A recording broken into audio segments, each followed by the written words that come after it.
Speaking of the Game Awards, fancy that. Look at that transition I did. Check it out, guys. So I'm actually gonna put this for 20 minutes, actually. So we're gonna spend a little bit of time predicting some of the categories for this year's Game Awards. As soon as that starts. I don't know if you can do it, Anthony, but I'm going to kind of cut you off here. Can you make one of the two screens a little bit bigger on the screen share so I can actually see it? Because they're both really tiny for my end.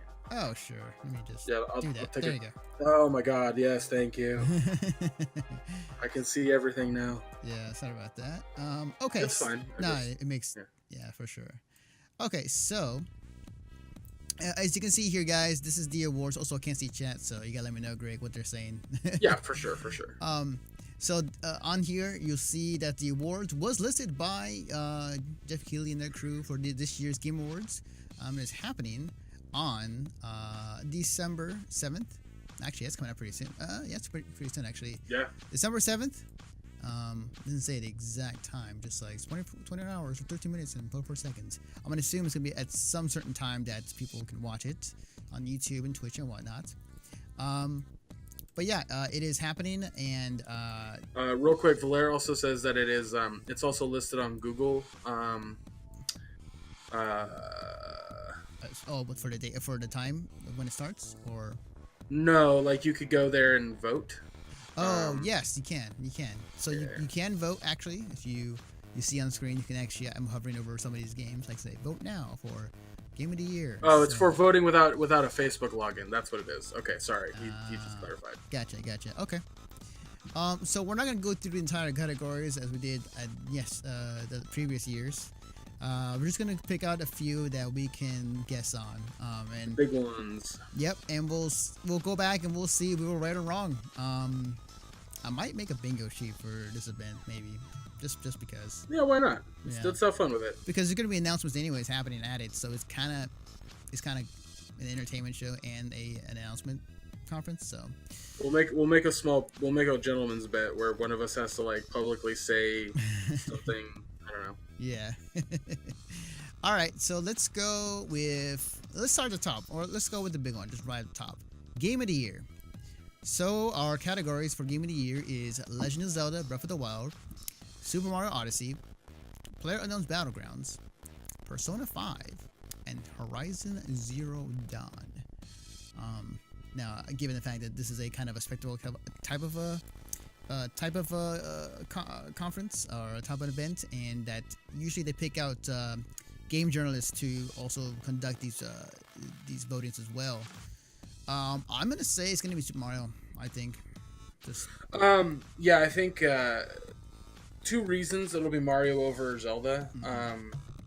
The first reason is that it's more approachable than Zelda. Yeah, it is. As great as Zelda is, it's still like a kid is not going to have as much fun with Zelda as I think they will with Odyssey. Simply because at a certain point,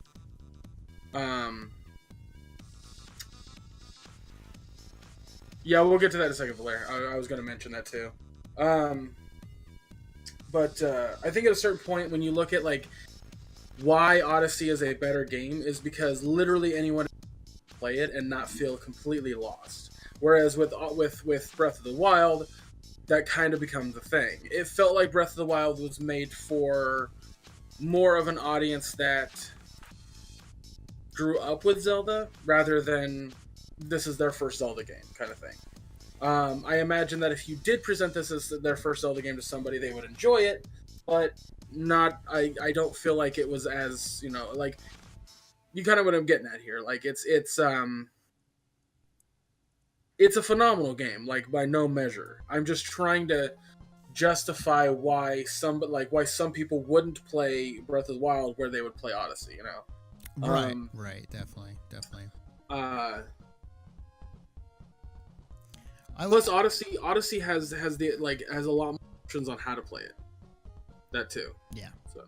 I think for me it's simply that open world Mario, or I like to call it GTA Mario, is a pretty fun idea, and they nailed it completely. The game goes places. The worlds they made are really awesome, and obviously everybody loves Mario. And whenever new Mario comes out, for the most part, everybody loves it. Yeah. So there's no debating on this one. I think Mario will win this. All right. Yeah. By the way, what Valera was talking about, real briefly, that I said I'd mention it is there's a page that on the website you're on currently that you can see all the jurors, the people voting on this. Oh, okay. Yeah, and I think they're all like video game journalists of some kind. Let me see. I'm gonna go to the About page real quick to see if I find them. Well, if you do GameAwards.com/jury, it'll be there. Oh, okay. Let's see. Jury. Oh, hey, here we go. Awesome. I think. No. Oh, well, here's the outlets: Ars Technica, Engadget, Easy Allies, Entertainment Weekly, Game Informer, Funhouse, GameSpot, Kind of Funny, IGN, Giant Bomb, Mashable, Polygon. Like, this keeps going. Oh wow. Oh yeah. This wasn't any different from last year. I remember us reading off like all the people. I think you can actually click on them and see who in that group is voting. No. No. Okay. Yeah. That's weird. Yeah. Because I remember last year, like they would just show like the person and what position they held at whatever company was getting to vote. Yeah. I think it's hilarious that Funhouse is on there as an individual thing. Yeah, for sure. Lawrence Sonntag still for quintessential gamer. Anyway, It's an inside joke if you watch Funhouse, which you should watch Funhouse. They're absolutely amazing. They're hilarious. Anyway, I should. What's the next category that you want to bring up? All right, best narrative for outstanding storytelling and narrative development in a game. So the games are in this category: What Remains of Edith Finch, Nier Automata, Hellblade, Sona's Surface, Wolfenstein 2, Horizon Zero Dawn. There's some really good story-based games in this category. I don't know anything about the Hellblade story, but I've heard that it's amazing. Yeah, I heard that too. If I honestly were to say, if I were to guess who's going to win, I would have to say Wolfenstein 2. Really? Interesting. And here's why. That game is... First off, the Game Awards are American. Hands down. Like, it's an American award show. Okay, I see what you're going with that. Most of the jurors are American. Right. And Wolfenstein is about taking back America. Plus, I've heard nothing bad about that story. No, I get like everyone online. Insane. It's Yeah. I haven't played it yet, but man, that game goes places that you would not even think of. I feel like Edith Finch and Nier are more cerebral when it comes to their storytelling. It's more of a thinky sort of thing instead of just like moving forward. I again don't know anything about Hellblade, so if it could win, it could win. I don't know. But as for the fifth one on here, I've actually heard that the story sucks on Horizon Zero Dawn. Really? Yeah. Really? Wow. I've heard people say so. I haven't played it. I can't judge that on my own. But I literally heard like people go, the gameplay is amazing, it's gorgeous, like it's fun to play, but that story is terrible. Wow. Like, okay. When that game came out, like I heard nothing but praise about that game. Like I keep hearing like it was like the best PS4 exclusive on the system of the year. I played some of it when it came out, when I had the PS4. Until my brother took it away from me and moved down. It was a lot of fun. The story really captivated me. Like the time I spent with it, like that, to me the story was really good. I think that in my heart, I would love to have Nier to win because I love that game. But I can go either Wolfenstein 2 or Horizon Zero Dawn. I think Horizon's gonna take it. Yeah, you think Horizon's gonna take it? Okay, I think so. Yeah. I think that's the point that I'm getting. Like the only reason I bring that up is because, about the Wolfenstein winning is I haven't heard anyone say the story's bad.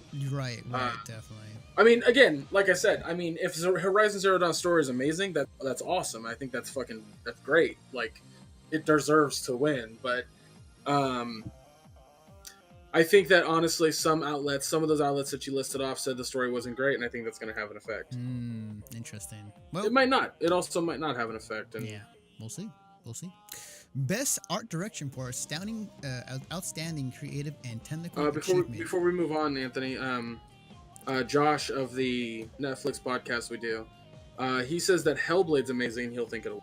See, I knew nothing about Hellblade, so Yeah, Hellblade's really good. It tells a really awesome story, very short. I wouldn't surprise if that wins either. Honestly, they're all good. They're all good, good story games. yeah. My issue is all 5 of those stories I haven't experienced. I'm going purely based off of the information that I absorbed during the time the game was out. But from what I understand, like two major reasons why I don't think Hellblade is going to win. It wasn't popular enough, where just people were talking about it all the time. Right. And the second reason is because I really do feel that when you're talking about certain games like Wolfenstein and Horizon pop up like more in your mind than Hellblade. So. Yep.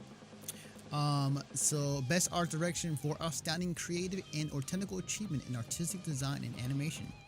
The games for this category is Destiny 2, Cuphead, The Legend of Zelda: Breath of the Wild, Persona 5, and again Horizon Zero Dawn. Cuphead. Yeah, Cuphead. Cuphead's gonna win. Look, I'm an art major. I mean, I have a degree in art. I'm not saying that because that actually that does kind of justify my my opinion. I have a degree in it. But I love Cuphead. I am still astounded by the animation they were able to pull off in that game. They literally were, and I looked it up too. They were literally imitating the way they did it back in the 30s. They drew it on paper. They then inked it. Then they put it in. They scanned it, put it in a computer, which they colored it later on. And they did this for every frame. And it is insane. I'm blown away. I'm blown away that Destiny 2 is in. The game's gorgeous, but I kind of feel like there's prettier games to put in there. But Agreed, whatever. Agreed. Yeah, Cuphead. That should win. If it doesn't win, I'd be mad. Yeah. Okay. So let's go for best score and music. Oh my god. There's 2 on there. I'm just like, how do I choose? For outstanding music inclusive of score, original song, and or licensed soundtrack, the games are Destiny 2, Cuphead, Nier Automata, Legend of Zelda: Breath of the Wild, Super Mario Odyssey, and Persona 5. All these games have good music. I know, right? They're so good. Destiny 2 is awesome. I love Cuphead. Nier Automata's music is like awesome as well. Oh man, Super Mario's really good. Really do think, like, honestly, out of all 6 of those games, I think the 2 that are going to be the hard, like, it's going to be a kind of a headbutting thing with all the voters, all the judges, is that it'll be between Cuphead or Odyssey. Honestly, like I feel like with Cuphead, the fact that they actually got a jazz band to come in and recreate sound from the 1930s, and then Super Mario Odyssey's music is so vibrant and good that people actually went out of their way to get that soundtrack that don't normally get video game soundtracks. They didn't do that with Breath of the Wild. They didn't do that with Persona 5. The few people I know did it with Destiny 2. I don't know about Nier Automata, but I know for a fact that people went out of their way to buy the Cuphead and Mario Odyssey soundtracks. Yeah, so I hear it. For me, like, it's between. I think it's gonna be between 3. I think the butthead's gonna be between Destiny 2, Nier, and Super Mario in regards to what they're voting. Really? I think Destiny 2. You don't think Cuphead's even in the running? I think the Cuphead music is great. And it could be just a prefacing too. Like, you know, I think it's great, it's awesome, but I don't particularly think it stands up to what those 3 other games does. And obviously they're going for a different tone. Like, obviously they're going for a 1930s type of feel. You bring in a band to do the music in the game. At the same time, well, respectively, Destiny 2, Nier, Persona, and Breath of the Wild all had live bands. True.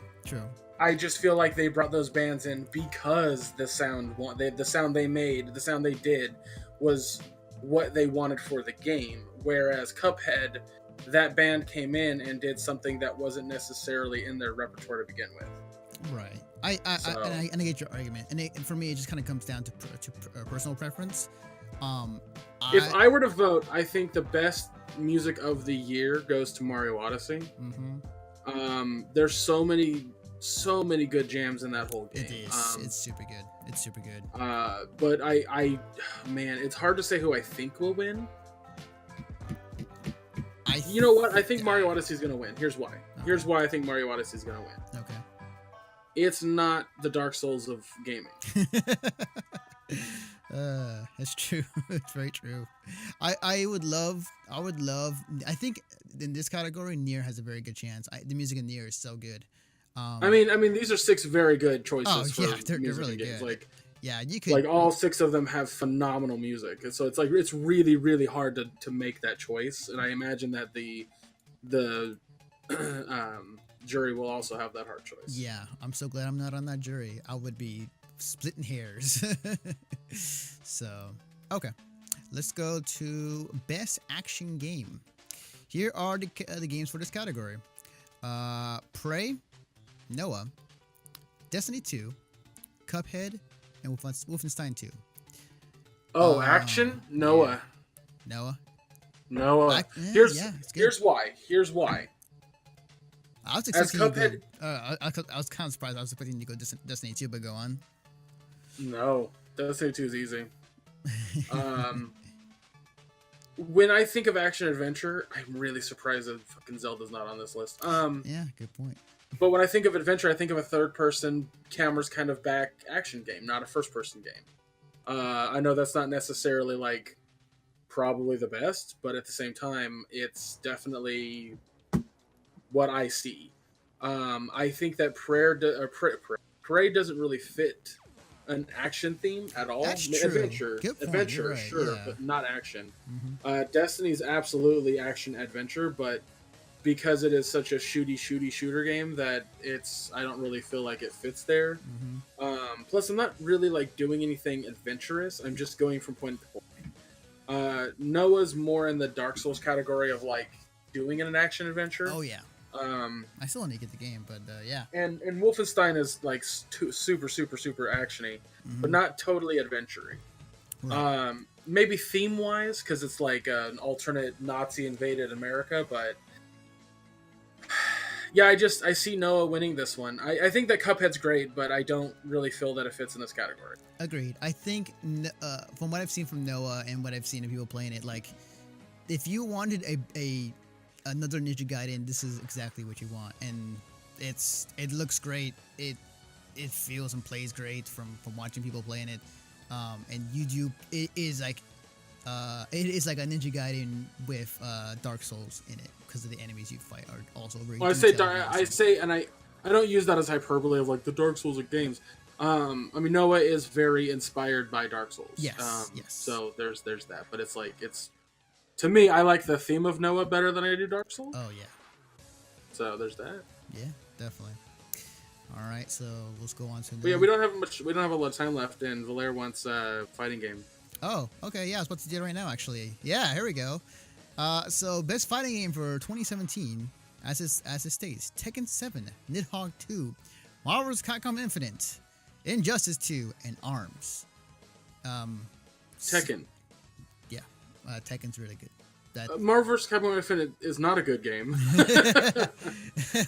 and fucking Injustice 2 is okay at best. Injustice 2 is actually really good. I mean, here's the thing.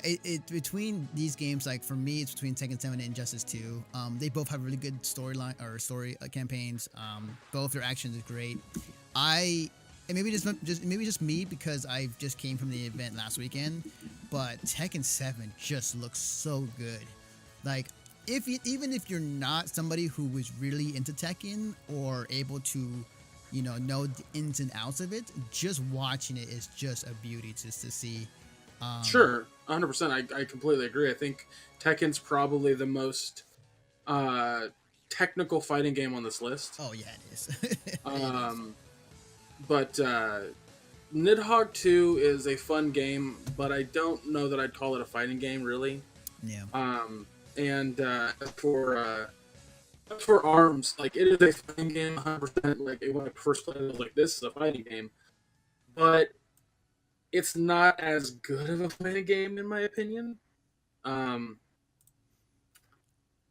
just, I just don't think it's as good as Tekken. Yeah, definitely. I think that Tekken outshines the list in this whole lineup. I'd say Tekken, Injustice 2, and then a third would be ARMS. perhaps, maybe. I don't know. Between Arms and Marvel might be go back and forth on that.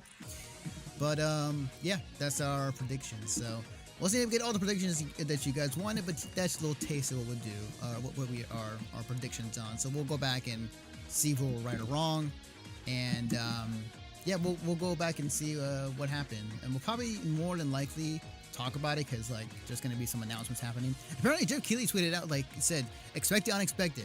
So there might be some craziness happening on that day as far as like announcement wows. Do we know of host yet? It's Jeff Keighley. I think. A celebrity host? Oh, celebrity host? Not that I know of. It could be the fact they didn't announce it yet. I thought it was like Jeff Keighley who just usually hosts every year, but No. We've had Sam Jackson, Aisha Tyler. We've had we've had so many different celebrities. I'm drawing a blank. We've had what's his name? He's hosted the Ubisoft press conference before. Why am I drawing a blank? Joel McHale. We've had Joel McHale hosting the Game Awards before, so yeah, I'm just curious if we have that celebrity host yet. I haven't heard anything as far as like celebrity yet. But when it does happen, we'll be sure to find out. But we'll be tuning in for sure, and we'll give our thoughts about it the week after, depending on any family stuff that we may. Gas noises.